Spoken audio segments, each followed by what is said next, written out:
इस वीडियो में हम आपको बताने वाले हैं कि महाशिवरात्रि के दिन आपको क्या क्या जरूर ही खाना है और क्या क्या आपको नहीं खाना है। इस वीडियो में हम आपको विस्तार से यह जानकारी बताएंगे कि महाशिवरात्रि के दिन ऐसी कौन सी शिवलिंग पर ऐसी कौन सी चीज चढ़ा देना है या फिर ऐसी कौन सी चीज आपको खा लेना है जिससे आपको लाभ ही लाभ हो, आपको धन दौलत की प्राप्ति हो। इसलिए आप इस वीडियो को अंत तक जरूर देख लेना। मानकर चलिए, अगर आप इस वीडियो को अंत तक देख लेते हैं तो मैं महादेव की सौगंध खाता हूँ कि आपकी जो कोई मनोकामना है वह पूर्ण ना हो जाए तो मुझे बताना। दोस्तों, ये उपाय अभी तक हम लाखों और करोड़ों व्यक्तियों को बता चुके हैं, इसलिए इस उपाय को आपको भी हम बता रहे हैं। और आपसे एक विशेष अनुरोध है कि इस वीडियो को ज्यादा से ज्यादा शेयर करें, जिससे कि हर एक भारतीय नागरिक तक जरूर पहुंचे और कमेंट में हर हर महादेव अवश्य लिखें। दोस्तों, आपको कौन सी चीज है जो भूल कर भी नहीं खानी चाहिए?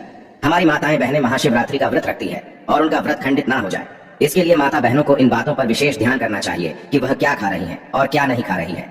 दोस्तों, महाशिवरात्रि साल भर में सिर्फ एक ही बार पड़ती है और इस दिन किए गए उपाय एवं कार्य से लाभ ही लाभ होता है। भगवान महादेव की कृपा विशेष रूप से होती है। दोस्तों, आपको बता दें कि अगर शिवरात्रि के दिन कुछ ऐसा या वैसा खा लिया जाए तो महादेव का क्रोध का सामना करना पड़ता है उस व्यक्ति को। इसलिए स्माइल फैमिलीज चैनल आपसे विशेष अनुरोध करके कहना चाहेगा कि इस वीडियो को पूरा देख लेना और ये अच्छे से जान लेना कि महाशिवरात्रि के दिन आपको क्या खाना है और क्या नहीं खाना, क्योंकि एक छोटी सी गलती महादेव को आपसे रुष्ट करा सकती है और एक छोटा सा कार्य आपको महादेव के करीब ला सकता है।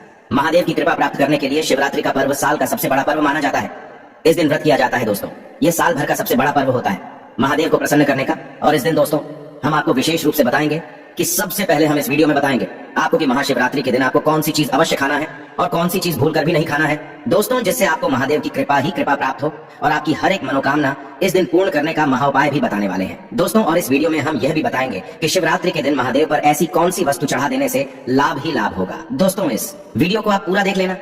आपको अंत में इस वीडियो में मैं ऐसा उपाय महाउपाय बताऊंगा। दोस्तों, मैं ये बताऊंगा कि आपको महादेव के ऊपर ऐसा क्या चढ़ा देना है जिससे आपकी मनोकामना बहुत जल्दी या फिर हल्की हल्की पूर्ण हो जाएगी। इसलिए इस वीडियो को पूरा देख लेना। चलिए जान लेते हैं सबसे पहले कि महाशिवरात्रि कब मनाई जाएगी और व्रत में आपको क्या खाना है और क्या नहीं खाना। दोस्तों, महाशिवरात्रि 2024 महाशिवरात्रि इस साल 8 मार्च को मनाई जाएगी। दोस्तों, इस खास मौके पर पूरे देश में भगवान शिव जी के मंदिर में भीड़ लगेगी। कई लोग इस पावन अवसर पर भगवान शिव जी को प्रसन्न करने के लिए उपवास रखते हैं। उपवास रखने से मन को शांति मिलती है। अगर आप भी इस खास अवसर पर उपवास करने जा रहे हैं तो अपनी सेहत का विशेष ध्यान रखें। साथ ही इस बात का ध्यान रखें कि इस अवसर पर क्या खाएं और क्या ना खाएं।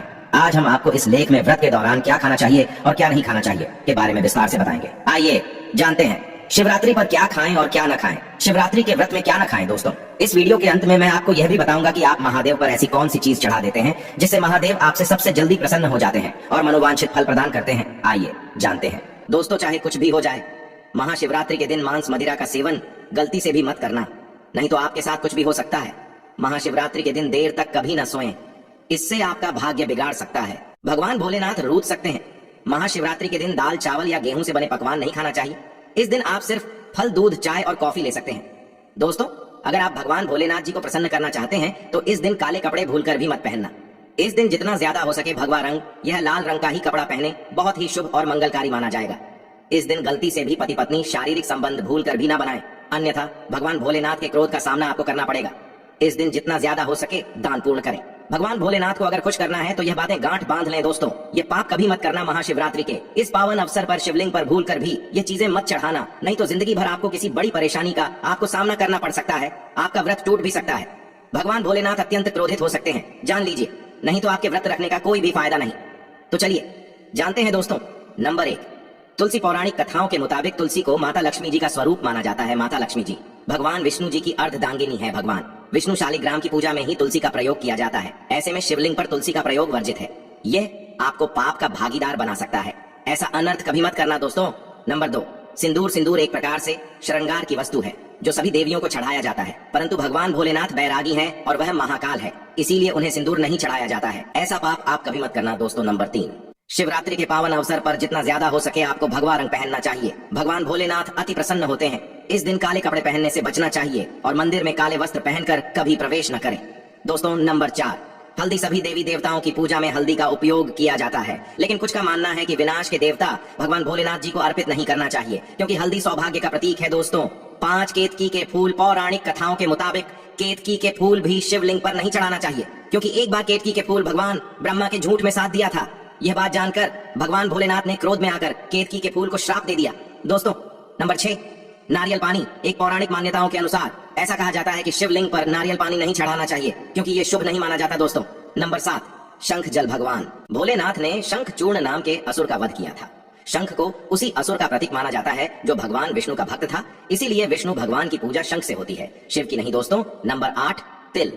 यह भगवान विष्णु के मैल से उत्पन्न हुआ था माना जाता है, इसीलिए इसे भगवान भोलेनाथ को नहीं अर्पित किया जाना चाहिए दोस्तों। नंबर 9, टूटे हुए चावल। भगवान भोलेनाथ को अक्षत यानी साबुत चावल अर्पित किए जाने के बारे में शास्त्रों में लिखा है। टूटा हुआ चावल अपूर्ण और अशुद्ध होता है, इसीलिए यह भगवान भोलेनाथ को नहीं चढ़ता। आप ऐसा अनर्थ सेट करना, चावल चढ़ाने से पहले ध्यान से देख ले कहीं चावल टूटा हुआ ना हो, खास तौर से शिवरात्रि पर। यह चीजें भगवान भोलेनाथ को चढ़ाने से भी व्यक्ति का भाग्य चमक उठता है। भगवान भोलेनाथ होते हैं अति प्रसन्न। तो चलिए जानते हैं दोस्तों।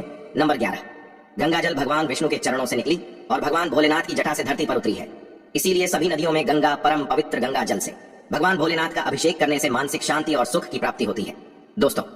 नंबर 12, गन्ने का रस और का प्रतीक माना जाता है। शास्त्रों में इसे बहुत ही पवित्र माना गया है।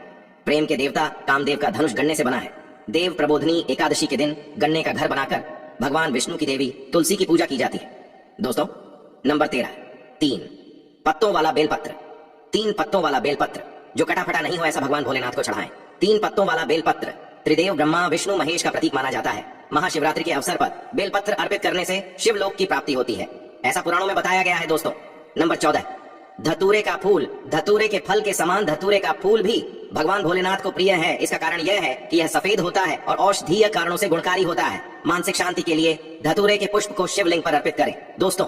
नंबर 15, चांदी के नाग नागिन के जोड़े की ग्रहों के अशुभ प्रभाव के कारण घर में सुख शांति की कमी और आर्थिक परेशानियों को दूर करने के लिए महाशिवरात्रि के अवसर पर भगवान भोलेनाथ को नाग नागिन के जोड़े समर्पित करें। इससे काल सर्प और नाग दोष समाप्त होता है दोस्तों। नंबर 16 है धतूरा। भांग की तरह धतूरा भी एक जड़ी बूटी है। भगवान भोलेनाथ के सिर पर चढ़े विष के प्रभाव को दूर करने के लिए धतूरे का प्रयोग भी किया गया था, इसीलिए भगवान भोलेनाथ को धतूरा भी प्रिय है। महाशिवरात्रि के अवसर पर शिवलिंग पर धतूरा अर्पित करें, इससे शत्रुओं का भय दूर होता है, साथ ही धन संबंधी मामलों में उन्नति होती है दोस्तों। नंबर 17, भांग। भगवान भोलेनाथ ने हालाहल विषपान किया। इस बीज के उपचार के लिए कई तरह की जड़ी बूटियों का प्रयोग देवताओं ने भी एक है, इसीलिए भगवान भोलेनाथ को अत्यंत प्रिय है। और से शिवरात्रि के अवसर पर भांग के पत्ते को पीसकर दूध या जल में घोलकर भगवान भोलेनाथ का अभिषेक करें तो रोगों से मुक्ति मिलती है दोस्तों। अब बात करते हैं कि आपको महाशिवरात्रि व्रत में क्या खाना। देखिए दोस्तों, जो महाशिवरात्रि होती है वह गंगा जल की हर एक बूंद की तरह पवित्र मानी गई है, शुभकारी मानी गई है। हमारे हिंदू परंपरा में शिवरात्रि का बहुत महत्व है और यह पर्व फाल्गुन मास के कृष्ण पक्ष की चतुर्दशी को मनाया जाता है। भगवान भोलेनाथ भोले भंडारी हैं।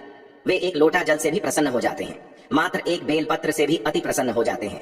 लेकिन भगवान भोलेनाथ शीघ्र ही गुस्सा भी हो जाते हैं। जहां भगवान भोलेनाथ को कुछ चीज प्रिय है तो वहीं कुछ चीज आप यह भी हैं, कुछ चीज ऐसी हैं जिनका भगवान भोलेनाथ की पूजा में अगर इस्तेमाल ना किया जाए तो भगवान भोलेनाथ का पूजन अधूरा रह जाता है। वही कुछ चीजें ऐसी होती हैं जो अगर अनजाने में आप भगवान भोलेनाथ को अर्पित कर देंगे तो उससे भगवान भोलेनाथ आपसे रुष्ट हो जाएंगे। इसलिए भगवान भोलेनाथ की पूजा करते समय कुछ बातों का विशेष ध्यान रखना चाहिए दोस्तों। सबसे पहले जानते हैं कि महाशिवरात्रि के पावन पर्व पर क्या करना चाहिए जिससे कि भगवान भोलेनाथ और माता पार्वती का आशीर्वाद आपको प्राप्त हो। महाशिवरात्रि के दिन भगवान भोलेनाथ की पूजा सफेद या लाल रंग के वस्त्र धारण करके ही करें। सफेद और लाल रंग के वस्त्र धारण कर भगवान भोलेनाथ का पूजन करना बहुत ही शुभ माना जाता है। यदि संभव हो तो इस दिन पूजा में बिना सिले हुए वस्त्र पहने महाशिवरात्रि के पावन पर्व पर भगवान भोलेनाथ की शिवलिंग का पूजन अवश्य ही करें। शास्त्रों के अनुसार महाशिवरात्रि के दिन ही भगवान भोलेनाथ शिवलिंग के रूप में प्रकट हुए, इसलिए इस दिन शिवलिंग का पूजन करना सबसे ज्यादा श्रेष्ठ माना जाता है। शिवलिंग का पूजन करने से भगवान भोलेनाथ और माता पार्वती की असीम कृपा प्राप्त होती है। वैसे तो महाशिवरात्रि पर भगवान भोलेनाथ का पूजन रात्रि के चारों पहाड़ में किया जाता है दोस्तों। इस बार पंचांग के अनुसार फाल्गुन माह के कृष्ण पक्ष की चतुर्दशी तिथि की शुरुआत 8 मार्च रात में 9:47 से होगी। इस तिथि का समापन अगले दिन 9 मार्च शाम 6:17 पर होगा। महाशिवरात्रि व्रत के दिन भगवान भोलेनाथ जी की उपासना निशिता काल में की जाती है, इसलिए महाशिवरात्रि व्रत इस साल 8 मार्च 2024 शुक्रवार के दिन रखा जाएगा। दोस्तों अब बात करते हैं कि आप लोग किस पहर में कितने समय पूजन कर सकते हैं। प्रथम पहर पूजन समय 8 मार्च को शाम 6:25 से शुरू होगा और समापन रात 9:28 को होगा। दूसरा पहर पूजन समय 8 मार्च को रात 9:28 से शुरू होगा और समापन 9 मार्च को रात 12:31 पर होगा। तीसरे पहर पूजन समय मार्च को रात 12:31 से शुरू होगा और समापन सुबह 3:34 पर होगा। दोस्तों महाशिवरात्रि का मतलब है भगवान भोलेनाथ का रात्रि के समय पूजन करना। इससे भगवान भोलेनाथ अति शीघ्र ही प्रसन्न हो जाएंगे और आपको मनचाहा वरदान देंगे। महाशिवरात्रि पर भगवान भोलेनाथ के साथ माता पार्वती जी की पूजा भी अवश्य ही करें। ऐसा करने से आपको भगवान भोलेनाथ के साथ माता पार्वती जी का भी आशीर्वाद प्राप्त होगा। शिवरात्रि के दिन भगवान भोलेनाथ की शिवलिंग पर बेलपत्र अवश्य ही अर्पित करें। बेलपत्र भगवान भोलेनाथ को अति प्रिय है। बेलपत्र के बिना भगवान भोलेनाथ का पूजन अधूरा माना जाता है। बेलपत्र एक पत्ता नहीं माना जाता। एक डांडी में जो 3 पत्ते जुड़े हैं उन्हें बेलपत्र कहा जाता है। एक डांडी में 3 जुड़े हुए बेलपत्र ही शिवलिंग पर अर्पित करें और चंदन से उस पर ओम नमः शिवाय लिख करके अर्पित करें। ऐसा करने से भगवान भोलेनाथ की कृपा प्राप्त होती है। महाशिवरात्रि के दिन भगवान भोलेनाथ को पूजा में अक्षत अर्पित करें। ऐसा करने से आपको भगवान भोलेनाथ जी का आशीर्वाद प्राप्त होगा। इस दिन रात्रि में भगवान भोलेनाथ का जागरण अवश्य करना चाहिए, जिससे आपको महाशिवरात्रि का पूर्ण फल प्राप्त हो सके। महाशिवरात्रि के दिन भगवान भोलेनाथ की पूजा करने से पहले भगवान श्री गणेश, भगवान कार्तिकेय, नंदी जी और माता पार्वती का पूजन अवश्य ही करना चाहिए, नहीं तो आपको पूजा का फल प्राप्त नहीं होगा। इस दिन बैल को हरा चारा अवश्य ही खिलाना चाहिए, क्योंकि बैल को नंदी जी का रूप माना जाता है, जो भगवान भोलेनाथ जी को अत्यधिक प्रिय है। दोस्तों, महाशिवरात्रि पर इन कार्यों को करने से भगवान भोलेनाथ की कृपा प्राप्त होती है। दोस्तों, अब बात करते हैं कि आपको महाशिवरात्रि के दिन क्या क्या खाना चाहिए। शिव पुराण के अनुसार माना जाता है कि महाशिवरात्रि पर व्रतधारी को धतूरा अवश्य खा लेना चाहिए। भले ही आप थोड़ा सा खाएं, लेकिन खा जरूर लें, इससे व्रत पूरा हो जाता है। इस दिन भांग खाने से संपूर्ण फलों की प्राप्ति हो जाती है।